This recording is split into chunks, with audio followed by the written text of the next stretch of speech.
Okay, so I have to start with the definition of imperialism, which you should know. We've already covered imperialism in this class. You've had imperialism in U.S. history. You had imperialism in world history. You had it in junior high. So we're just continuing on.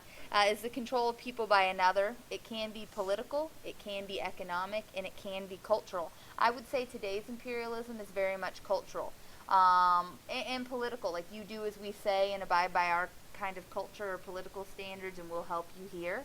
I wouldn't say that it's a complete takeover as it was, although you could argue both ways there with imperialism.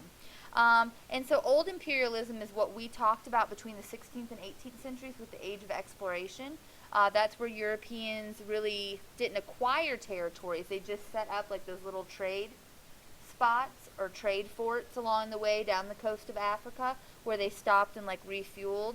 So a series of trading stations, but it wasn't like, hey, we're here to stay, we're taking over. That's what we're going to see with new imperialism. The New World, you need to circle letter B here, was the only exception to old imperialism. The New World, we know for sure that the Spanish, the Portuguese, the English, the French came and took over. We're a product of the English coming and taking over. That was the only exception, was the New World in old imperialism. It was more like new imperialism, than it was than old. So we know. So we've covered all that. Just a refresher. Before we can get straight into new imperialism, we need to talk about European migration. There's also a lot of outflow of people in this time. Not just people coming to conquer other territories, but people trying to move and get out of Europe. Between 1815 and 1932, over 60 million people will leave Europe, so immigrants will go elsewhere. Great Britain, Ireland, Italy, and Germany will see the largest numbers. You need to circle that. I've underlined it for you. What country is not on that list? One of our big players. France. Write France out to the side. You will probably get asked a question on the AP exam about what country did not see a significant outflow of immigrants. That would be France at this time. Okay. Migrants went primarily to European inhabited areas such as North and South America, Australia, New Zealand, Siberia. We see Western expansion. You might remember that called as Manifest Destiny in the United States because of this influx of immigrants into the United States at this time period. And Jewish immigrants are going to go to the U.S. in large numbers and least likely to return of all immigrant groups, okay, because of the pogroms, the persecution that we've just been talking about. Okay, so we have migration, we have old imperialism, now let's talk new imperialism. So new imperialism is going to begin in the 1880s in Africa. It started even earlier in Asia, but we will do Asia next class, just to not get the two confused. I only touch on Asia in the context that we're leading up to World War I, and we are going to have some interaction with Asia in World War II. But this is an AP Euro course, so we will not spend nearly as much time there. In 1800, Europeans controlled about 7% of the world's territory. Circle. By 1914, they control 84%.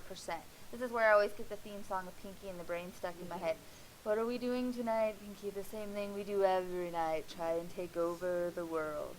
I mean, from 7% to 84%. That's a significant change. And that is new imperialism. It is said that the British Empire was the empire upon which the sun never sets. You can see that like from this time march. You could travel from spot to spot to spot in the British Empire and never see the sunset because it's so vast, so across the world. So the empire upon which the sun never sets.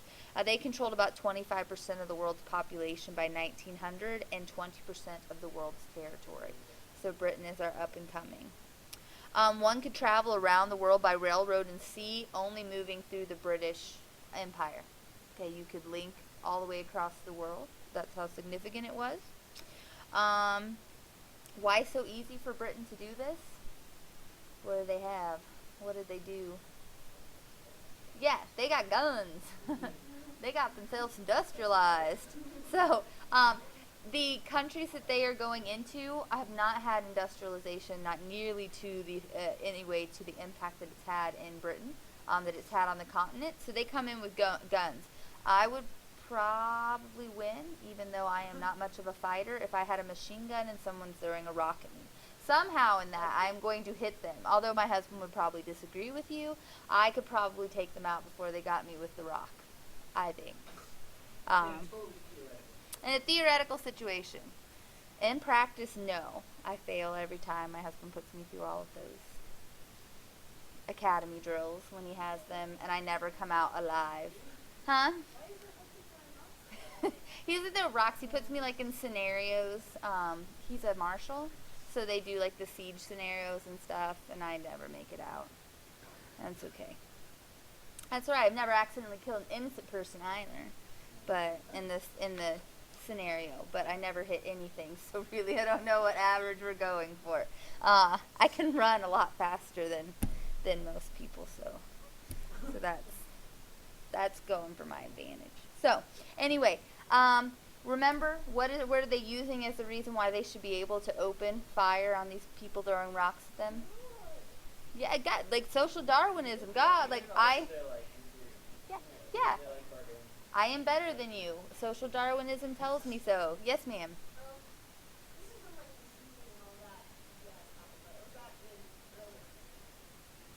Yeah, we're gonna see like the combination of Uganda and Rwanda and all of that, and the Tutsis and the yeah.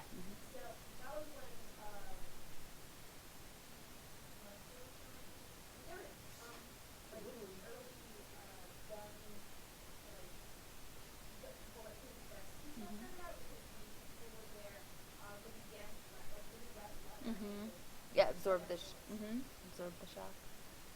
Yeah, yeah. I'm glad it's improved since then. But yes, the Kevlar experience begins here. So it's because they're white, we're better, or it's because we're white, we're better than them. Remember, I've kind of been preluding to the racism that's going on in this time period in Europe. We're going to see it continued into World War I and World War II against all people who are not white.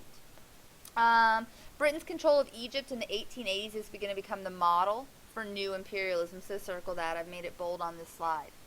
Britain is going to become like, hey, we should do it like the British. So their holding of Egypt as a protectorate is going to become the model for imperialism in the 1880s.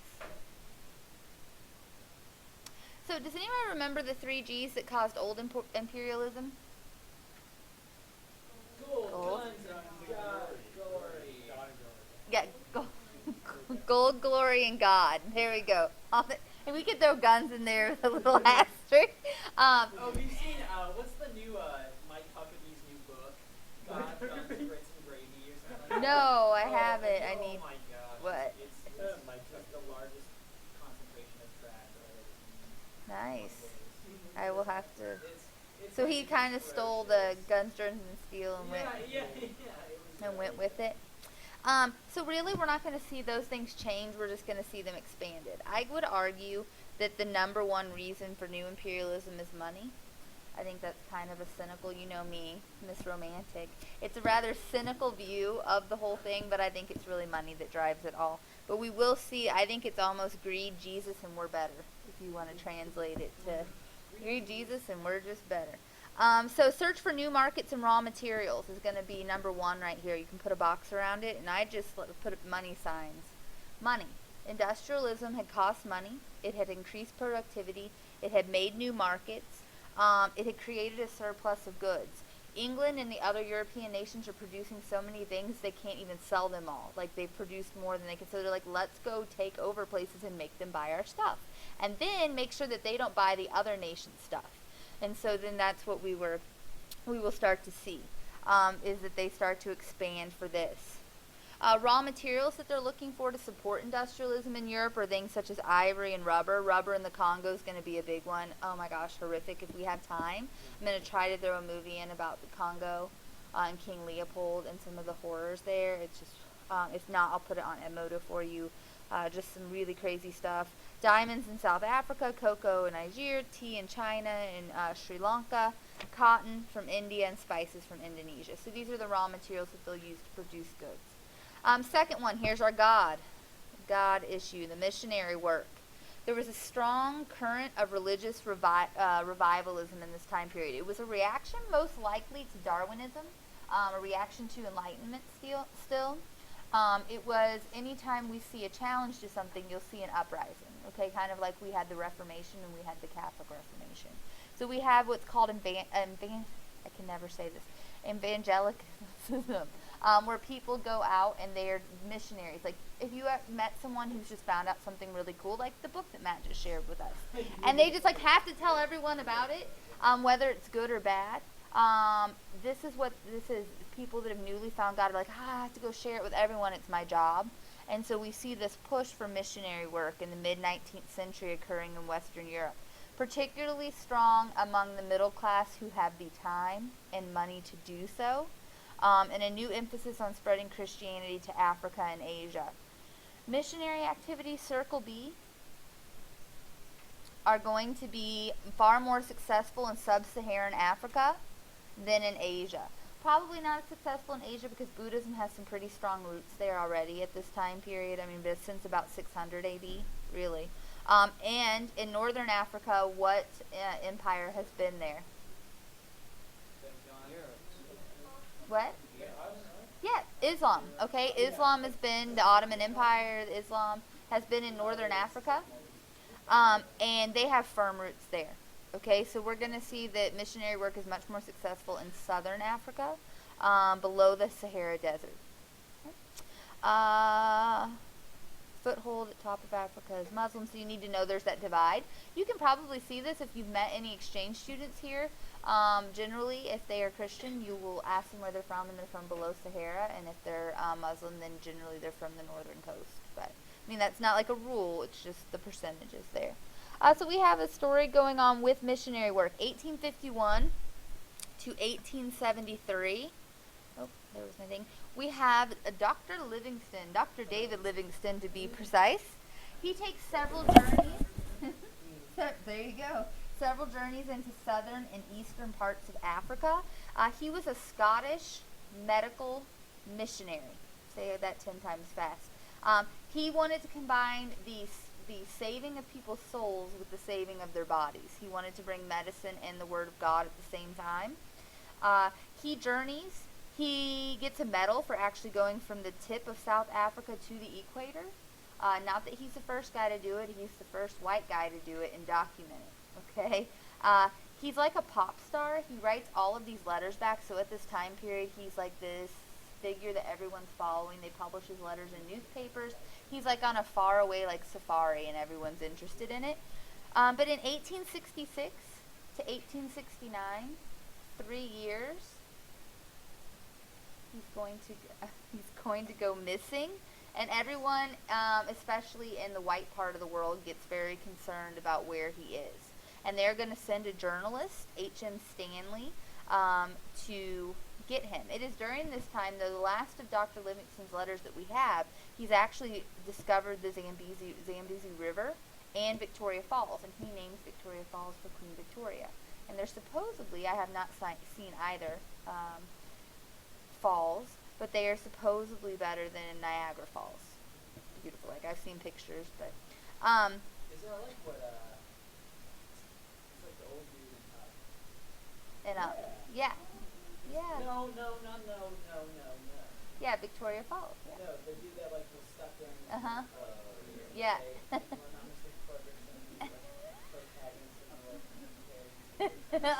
Oh, whoa! We just went there with Up. Wow.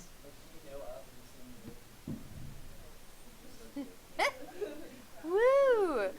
So, squirrel. New York Herald sends its most famous journalist, H.M. Stanley, to find Dr. Livingston in 1869. He travels, and he travels along. And so, Africa's a big place. He didn't really go with a plan, so he goes and he just asks people pretty much, have you seen a white guy? There's not that many white guys floating around in South Africa that aren't like Dutch settlers or people that have now are African inhabitants. And so he finally comes across Dr. Livingston, and this is where we get the Dr. Livingston, I presume, because, hey, you're the only white guy I've run into. I just know you're Dr. Livingston. And so something fascinating about this, I always think about that movie, The Extraordinary League of Gentlemen, with Sean Connery, but he's Scottish. But Dr. Livingston had his heart buried in Africa and his body buried in Scotland, as does the protagonist in that.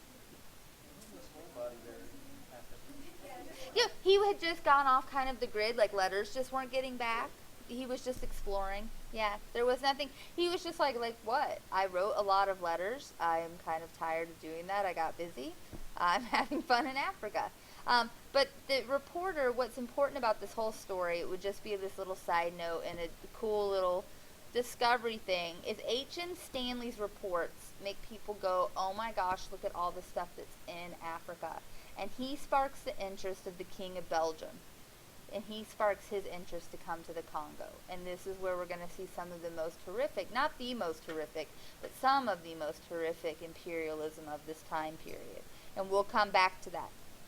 So reason 3 for new imperialism, new military and naval bases to protect one's interest against other European powers. This becomes very quickly a race to see who can have the biggest empire. Bigger meant more power, meant that you were better than other nations. Britain was concerned by French and German land grabs in the 1880s. They're concerned that by them grabbing more land, it will make them more powerful. And so we start to see increased tensions between the haves, the British Empire, and the have-nots, Germany and Italy. You might want to circle Germany and Italy here. Why are they the have-nots right now? Yeah, they're just unifying. They're late to the game. They haven't been playing this game for a while. Who just came late to the imperialistic competition. They just are in and they want to catch up. This worries Britain. Britain has a right to be worried about this.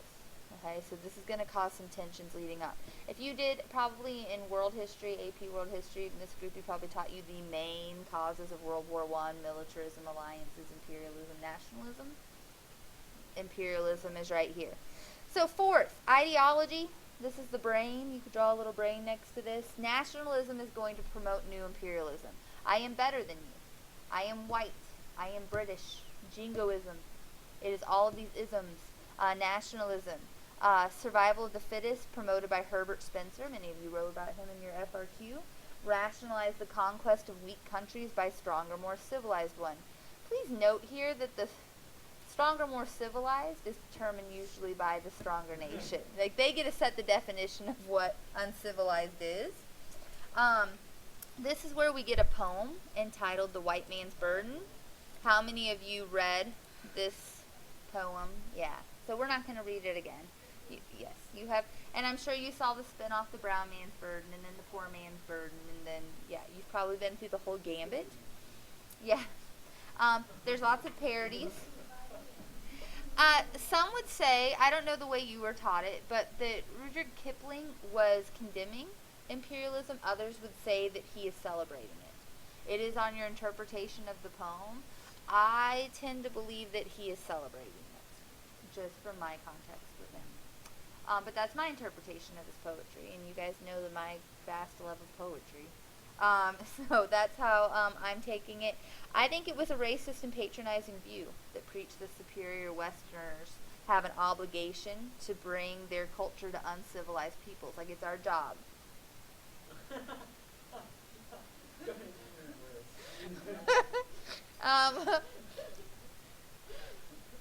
The white man's burden is forever going to have that. Stuck to it now, Matt. Thank you. That it's our job. We don't want to do it. If you'll see this, the guy here, and then in Uncle Sam we'll see. But so it's got your strong nations, and they're carrying people, and they're carrying them over rocks like barbarism, cannibalism, or what the rock is written on the rocks.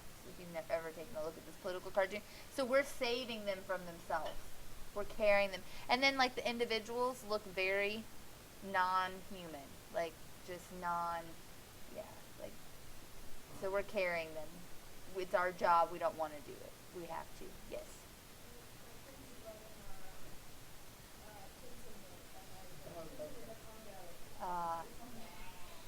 Oh, doesn't it like hurt your heart when you like see things that were like so openly prejudiced or racist that you like really enjoyed as a child? Yeah.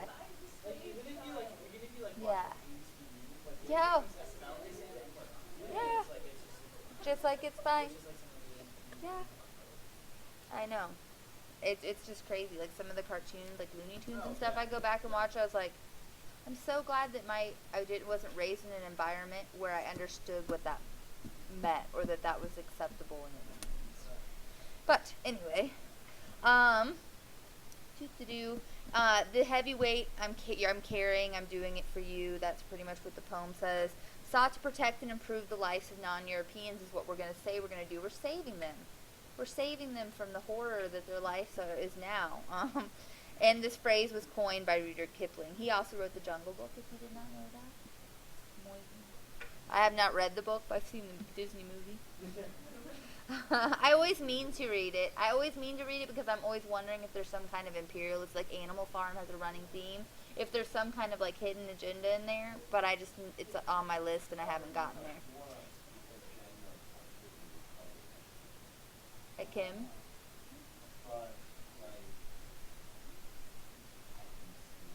You didn't see. Oh.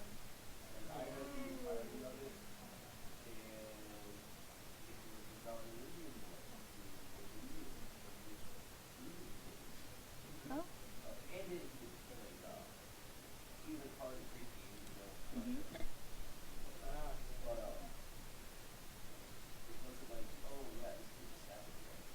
No.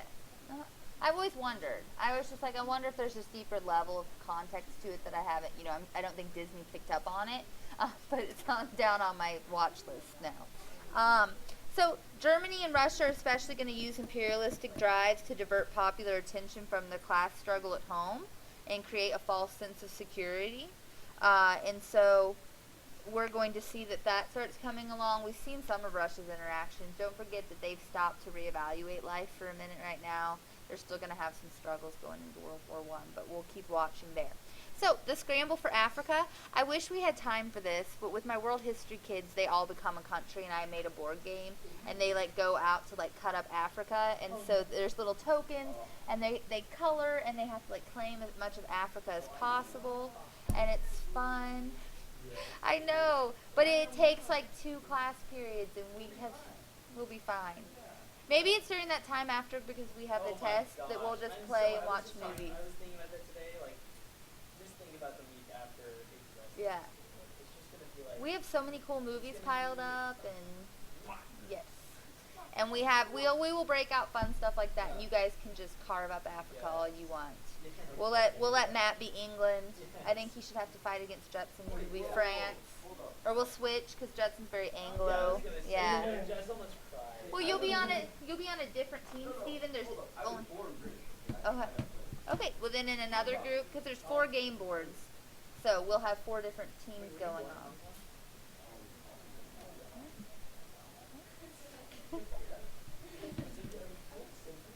So the scramble for Africa, as you've heard it, I like to call it a feeding frenzy. And in fact, when I watch kids play this game, are you guys too young to have played Hungry Hungry Hippos? No. Okay. In fact, I saw an adult way to make that with laundry baskets and balloons, which I'm making us play at Jumpstart Day next year. Skateboards. So they wheel you out with your little laundry basket. You collect all the balloons. Yeah. I'm totally taking on the math department. I've got this. Anyway, I think of Hungry Hungry Hippos when I watch students play this Scramble for Africa game, and that's what I think of when I think of Africa. It's like I don't really care what I'm taking. I'm just taking everything that I can get my hands on. And so it's like a feeding frenzy. In 1880, Europeans controlled 10% of Africa. By 1914, they controlled all of it except Liberia and Ethiopia. Okay, so that is the west side and east side. So you can see here, see this gray and gray, the 2 gray spots. Ethiopia is because the Italians tried to go after it. I'm not trying to offend you if your heritage is Italian. They're the only Europeans with machine guns that got beat down by its rocks and sticks. They'll come back for revenge, though. Okay, we'll see revenge. And then Liberia is going to be because there were already these trading posts there, and so it's already colonized without having to be taken over. And so that's what we'll see there. So these 2 gray areas. So we go from 1880 10% To 1914, this entire continent except for the 2 gray areas. That's pretty impressive. From 1880 to 1914, yeah. Penetration into the African interior began in the late 1870s, and Belgium will lead the way. You need to know this, that Belgium kind of leads the way in Africa. In the center, they're going for this. See this light green? The Belgian Congo. Remember H.M. Stanley? That reporter?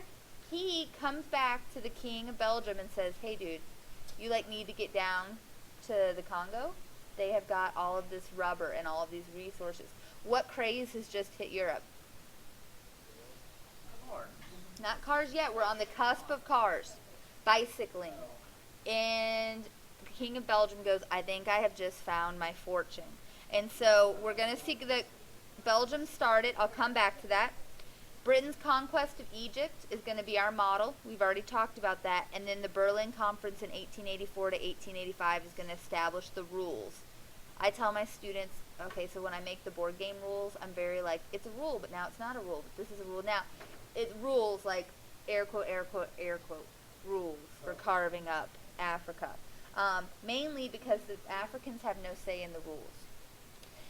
They're going to draw lines all over the map. This is what Laura was talking about earlier. This is where you get the Hutus and the Tutsis in Rwanda, the Rwandan genocide, all of this craziness because we just decide, hey, wouldn't it be pretty to put a line right there? Let's put these people together that hate each other. They've been fighting each other forever. Wouldn't that be interesting? If we just call them all Rwandians and try to make them speak the same language and make them vote together, that would be cool.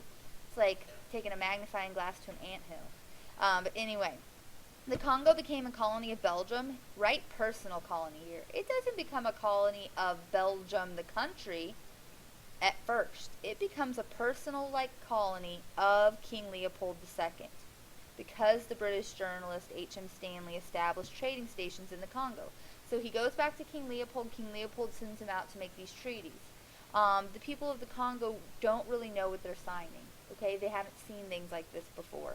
And they give Leopold control of the Congo. In 1884 to 85, the Berlin Conference recognized the region as the Congo Free State. So you need to know for that 1 year it's the Congo Free State, that's its name, and is Leopold's personal possession. So they don't give it to Belgium, they give it to him hey, here's a cool little happy place for you in Africa. It's because of the rubber, the natural resource. The Belgian rulers, however, are going to savagely or harshly treat the indigenous peoples in their quest for rubber and ivory. And so we have some pretty horrific things that go on in the Congo. Trees have to grow 15 years if you didn't know this about rubber trees. So this is a rubber tree. You drain the sap like maple syrup. You cannot get this sap proficient enough for rubber until it's been 15 years. So King Leopold knows right away while the rest of the world is planting rubber trees for having to wait 15 years to reap the rewards, that he can go take all of these mature trees. So he is going to set these really high quotas and these really horrible working standards. And he comes in there with a 19,000 person army. Most of them are blacks from around the area that did not like the people in the Congo, but have white leaders. And so they've been promised some level of higher up because they're willing to cooperate with the whites. They took all of the women in the Congo hostage, wives, daughters, and they used them as leverage to make the men work. So when the men returned with their quota of rubber, then the women will be released. Okay, daughters, mothers. They are agriculturalists, and so they need the whole family for production there. If the men refused to go, their left hand was cut off and kept as a trophy by the white leader of that military. And left hand because you could still perform the job of milking a rubber tree with your right hand. If you refused to go a second time, then both of your hands were cut off. Why? They weren't worth the cost of a bullet. So this was a way to ensure that they had the pain and suffering and probably would not survive without two hands, but yet you didn't waste the cost of a bullet on them or the cost of a cartridge. So the quota went up as price rose. So the more the demand went up in Europe, and just as Trevor just said, we're going to have the automobile right now, so the demand's going to go up higher. The more people had to bring home from the rubber trees, the longer it took to get the women out of kidnapping, and because the people were so tied up with getting this rubber for the king, they couldn't plant, and so starvation and famine will ensue. So it's pretty horrific. What happens here is humanitarians start to go, hey, I don't know if that's like saving them from anything or if we're kind of making things worse. And humanitarians start to step in. In 1880, we will have 20 million natural inhabitants of the Congo. In 1910, there will be 10 million. 50% of the population is decimated by King Leopold and his personal colony. The Belgian parliament, horrified by revelations of atrocities in the Congo, took the personal colony away from the king in 1908 and made it a Belgian colony. By today's standards, King Leopold made $1 billion for his own personal pocket, and you can see him here just taking in. And here are just a few of the pictures of children and workers with their hands missing, 2 or 1. There. Leopold's incursion in the Congo Basin raised the question of political fate of black Africa, south of the Sahara, as did Britain's conquest of Egypt. This is where we start to see that divide of, wait a second, I was kind of tolerating your superior, we're going to go help people. I'm not sure that that's what's happening. And so we'll follow that later. So back to Britain really quickly. Britain, as I told you, is the model of new imperialism. They are not, like, the Congo was not the model. That is not what people wanted to see. The way Britain did it is people like, hey, I think we could make this work. Britain's control of Egypt in 1883 became the model for new imperialism. Who had held Egypt before? The Ottoman Empire. Okay, the Ottoman Empire held it. Turkish General Muhammad Ali had made Egypt into a strong, not a strong and virtually independent state by 1849, but his grandson Ismail in 1863 is going to try to modernize Egypt. He's going to do this modernization, as the Russians are figuring out at this very same time, costs a lot of money. They start to borrow money from Britain and France to modernize and can't pay it back. So what Britain and France say, oh, that's not a problem. We'll just come in and take care of things for you. Like, you can just pay us through resources and the things you have. And in 1875, they'll buy the Suez Canal from France. The British will. And so this, of course, is going to give a route to what is the jewel of the British Empire? India. Okay, so it's a shortcut to their jewel of India. And so in Egypt's inability to satisfy their foreign investors led to its control by France and Britain. Then in 1875, just as I said, the British bought the Suez Canal. In 1883, circle number 4, Britain declared Egypt a protectorate. Definition of protectorate from Webster's: autonomous territory that is protected diplomatically or militarily against third parties by a stronger state in exchange for obligations. All formal and such. It's a paternal... Yeah, it's a paternal relationship where it's like, you couldn't kind of handle your business. Here, let me come in and take care of it for you.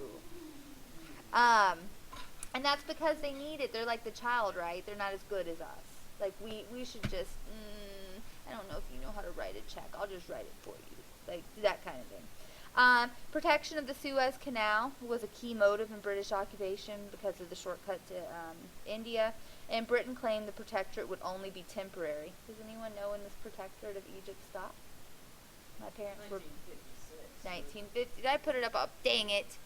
1956. After my parents were born, both of them. Technically, Egypt was still part of the Ottoman Empire, but Britain actually controlled the country. Okay, so all the way into my parents' lifetime. It's only supposed to be for a minute, just until they got on their feet. I have to use that baby voice, just until they're okay. So, this is where the Berlin Conference happened. Remember I told you not to get the Berlin Conference and Berlin Congress mixed up? One of you does it every year. It's not the same thing. What was the Berlin Congress? It settled our disputes of land in the... The Berlin Conference is a pie of Africa. Berlin Congress happened as we were unifying Germany. Berlin Conference. This is like the pie. 1884 to 1885. Jules Ferry from France and good old OVB, because we're kind of stepping back for a minute before Wilhelm II disposes of him, are going to run this, and they're going to establish the rules, again, air quote, air quote, air quote, rules for conquest of Africa. This is not the Congress of Berlin. Please don't confuse them. Someone did it all the way through an FRQ, and I just had to walk away from it. I was like, oh my. All right. And so every time I wait for you guys at Shakespeare's after the test, I just want 2 winks if the question had anything to do with the Berlin Conference or Berlin Congress. And I don't want to know if you then are sitting in Shakespeare's and have mixed them up. Yes. Just eat your pizza and don't say no. Berlin Congress, we talked about in Unit 7.1, Unit 7.2, is going to be with the solidarity of German unification and the details there. Berlin Conference was initially, maybe this will help you remember, it was initially called the Congo Conference. It's about how to cut up Africa. Why is it called the Berlin Conference? Who's our lead guy in charge of it? OVB, okay? So no imperial power could claim a territory in Africa unless it effectively controlled that territory. That means you can't just be cruising through and haven't planted your flag yet. You have to be in control of it. And this is because they don't want a war over Africa. Tensions are kind of, we have the balance of power upset in Europe, and they don't want Africa to make us go to war. Who's not asked to be a part? Who do you not see as a part of this conference so far? Okay, Italy isn't there yet. It's going to be our last. Germany's there with Bismarck. France is there with Ferry. Come on, don't be social Darwinists. Who are we taking the land from? Oh, Africa. It's so obvious, like we just like Okay. say, you know, like obviously like they would be. Okay. So the Africans are not there, not even tribal leaders, nothing. It's not even acknowledged that they should be asked. You know, sometimes we say like with Native American treaties, and they were asked to be there, but then the wording was wrong, or you know there was no translator. I mean, there was no even asking. Okay, so the Africans are not there, but they're going to try to make it sound better. They're like, but we're going to get rid of slavery, and the slave trade in Africa was terminated. But we know that the slave trade is due to reproduction is continuing on in other places. So again, this was sponsored by German Chancellor Bismarck and Jules Ferry. As a result, the scramble of Africa was on. So circle number 4. The Berlin Conference kind of condones this action. It says it's okay. As long as you're there first and you have control of it, no one can challenge you. But it doesn't say anything about it being wrong to do this. Okay? So the British Empire in Africa. Britain prided itself on being the most enlightened of the imperialist powers, though its rule can still be considered oppressive. It took control of Egypt in 1883. We've already talked about that. Once they have Egypt, they're going to push southward. So they push southward, south of the Sahara Desert. We're going to see the Battle of Omdurman. General Horatio H. Kitchener is going to defeat Sudanese tribesmen and kill 11,000. This is that we have guns and you have rocks thing. They kill 11,000 with machine guns, while only 28 British died. And I do believe that a couple of those gentlemen fell in their own kind of like thing they were bearing for weaponry and like died of an infection to broken bone. Like, so not like actual like rocks thrown at them. This is where we get to show off how powerful the British are. We have the Fashoda incident in 1898. This is almost a war.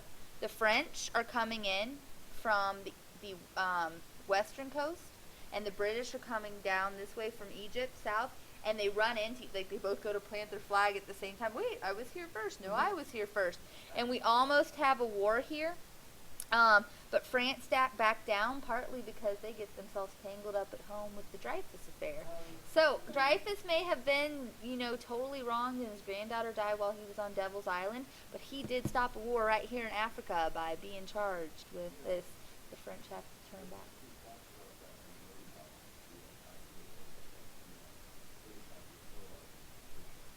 Ah, very interesting, yeah. We're building. Someone, what is it? It's that third time someone's talking to me about Churchill today. I was in a weird conversation on my way to the bathroom about, they were talking about babies, and then like, oh, she's going to have a baby, and then like just grabbed me, and they were like, don't you think all babies look like little Churchills? And I was like, That's so true. I was like, Definitely like the comparison. I was like, I don't know, but I really don't want to picture my child as a miniature Churchill. But thank you for dragging me into this conversation. Anyway, South Africa and the Boer War. The British people are going to want to push the Dutch out. If you don't remember, the Dutch have been in the southern tip of Africa since we talked about old imperialism. They've been settlers there. They've actually combined with the culture. And so we're going to see the British, who are moving very south, end up here. The Dutch South Africans are going to try to push out. So the... Huh? Oh. Yeah. I had to replace a picture really quick because I couldn't. My Cecil Rhodes was all messed up. So Cecil Rhodes is going to be the Prime Minister of Britain. He has a goal. It's called Cape to Cairo. See where his foot is on the southern tip? Cape Good Hope to Cairo, all the way up to Egypt. He wants the British to take Africa from Cape to Cairo. That's his goal. But who's in the southern Cape? The Dutch. They stand in the way. The Boers are in the way. Diamonds and gold were discovered in the Transvaal region, and Rhodes wanted to extend his influence. So he sends a small British force of invaders and tries to motivate the British, who are living in the south too, to uprise against the Dutch. But they are initially unsuccessful. The English, for the first time in their African fight, are going to be unsuccessful because they're fighting against other well-settled European individuals who also have guns. But then Kaiser Wilhelm II, being the tactful politician he is, decides to send a telegram, not disguised by anything, called the Kruger telegram, dispatched to the Boers, congratulating them on their defeat of the British. Does anybody know who Wilhelm II's grandmama is? Queen Victoria. So he's congratulating the Dutch on whooping the British. What do you think Grandmama is going to think about this? She's still alive. She's still ruling. Yeah. She's not going to be happy about it. Word gets out. British actually start to smash all German shop windows in Britain. It's a very big deal. Like, they've just dissed the British. British are all jingoism, all like, we're the best right now. And then Queen Victoria writes her grandson a very nasty letter and says, you need to apologize. And ultimately, he does send out an announcement that he apologizes publicly, that it was a misunderstanding, that his words were twisted. And really what Queen Victoria is saying is like, look, boy, I am the grandmother of all of these people in Europe. And she really is. Look at her family tree. Here's Albert, her husband, and her, and all of their children. Like, even over into the Romanovs, Alexa has hemophilia because Queen Victoria has hemophilia. While it doesn't manifest itself in a female form, they are carriers. And so she is related. It's like a Jerry Springer family reunion when World War I starts. It's crazy. So anyway, she puts him in place. But this telegram you need to write here was the basis of Anglo-German rivalry building up to World War I. It's something as simple as that. Do you know the song "Let's Not Be Beastly to the Germans"? No. It's like who wrote Private Life? Oh shoot. No Power. No Power. Yeah. It's like this thing, like they sing the Germans for like the whole song. Like, in the Oh. 40s. Huh. Do you think you can attach the link to Edmodo so it's there? Okay. Where did I leave off? Okay. By 1890, then Britain is going to control Nigeria, Kenya, Uganda, and Zanzibar. So they do accomplish their Cape to Cairo mission. Germany will recognize British control of these regions in return for British recognition of German control of an island naval station in the North Sea, which is going to be some problems for us later. So I'm going to go very quickly through our other ones. The French Empire is going to move east and west rather than south like the British. They control the most land. So for the French, they control the most land, but not the most valuable. They kind of get, like the leftover hippo marbles. They have Algeria, Tunisia, Northern Congo, French West Africa, and Morocco. Germany, who's late to the game because they've just unified, will not be interested in colonialism until 1884, and the Berlin Conference, as we just talked about, is organized by Bismarck and Jules Ferry, and they'll start to step into Africa and be a major player then in 1884. By World War I, Germany is going to control territory in Africa, 5 times larger than Germany itself. In 1884, Germany took control of Cameroon and Togoland in West Africa, and in 1885, they'll rename Tanganyika to German East Africa. and we'll also take some of Southwest Africa. So going pretty quickly, like we don't have to memorize all of these spots, but you have what they have up to World War I. Italy, not doing so well. Totally defeated trying to take Ethiopia. They're the first European country to suffer a defeat by Africans and the only ones. 6,000 Italian troops were killed, thousands taken prisoner in this attempt to take Ethiopia. We will see that they will be back, however. There's our French Empire, let's say Germany and Italy. They'll be the last to imperialize. Mussolini will try to rectify this humiliating defeat by conquering Ethiopia in 1935. So it'll take until then to right this wrong. Portugal controls Angola and Southwest Africa and forced people there to accept what amounted to slavery. Yes, the Opium Wars. So we will pick up with imperialism in Asia next class to keep them separated. It will go much shorter, but I stayed within. It took me 5 minutes longer this morning when I went through it. So